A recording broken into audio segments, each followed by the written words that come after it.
जगबंधु स्वाई अवसरप्राप्त police officer मु अवसर पर केतगुड़े मैं देखुची आमर जातिर सम्मान आमर प्रथम कर्तव्य अच्छी तेणु यही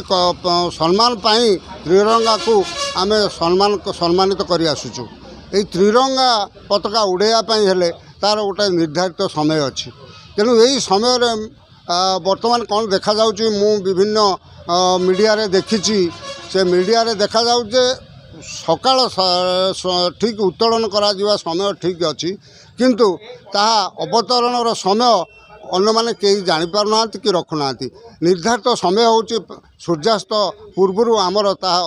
जातीय पताका को अवतरण करने नियम अच्छी किंतु यह अत्यंत दुखदायक। मु नारायण साहू पाला बायक जगन्नाथ बेहरा सहित मु मृदंग वादन करे दीर्घ 36 वर्ष धरी सहित मु ओतप्रोत भाव जड़ित एवं ओडिशार पाला साहित्य संस्कृति मु बहु जगार सम्मानित होईची आ सहित जे कान्हू लेंका जो थे रेलवे मंत्री से मत उपाधि प्रदान कर बायक रत्न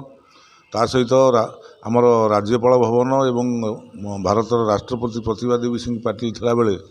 जगन्नाथ बेहरा जो गायक शेखर सम्मानित हेले अवार्ड पाइले से मु सर्टिफिकेट हासिल करिछि एवं मु केंद्रीय भत्ता पाउछि। आउ आमे सोशल मीडिया रे जहाँ देखुचु जे आमर गोटे सरकारी प्राथमिक विद्यालय रे पताका उत्तोलन जे केतेबेले हेइतला के जानी किंतु संध्या 7टा पर्यंत पताका अवतरण करा जाई नाही। या आमर आईन उल्लंघनर कार्य आम जातीयता प्रति असम्मान सूचक कथा तेणु आमर जो समय निर्धारित होईची सकाळ 7 रु पताका उत्तोलन कला परे संध्या 5टा बेले पताका अवतरण करिवार कथा किंतु यह आम आईन विरुद्ध कार्य नियम उल्लंघन करछन जेहेतु याकू उच्चस्तरीय तदंत करागले से माने सचेतन हेबे ए संपर्क में सेमानकर चेतना आसीबो तेणु यह एक आईनगत अपराध नियम विरुद्ध कार्य। अतीत पवन चौधरी रिटायर्ड टीचर जनवरी 26 और अगस्ट 15 रे 7टा परे पताका उत्तोलन हेबा कथा एवं संध्या पूर्वर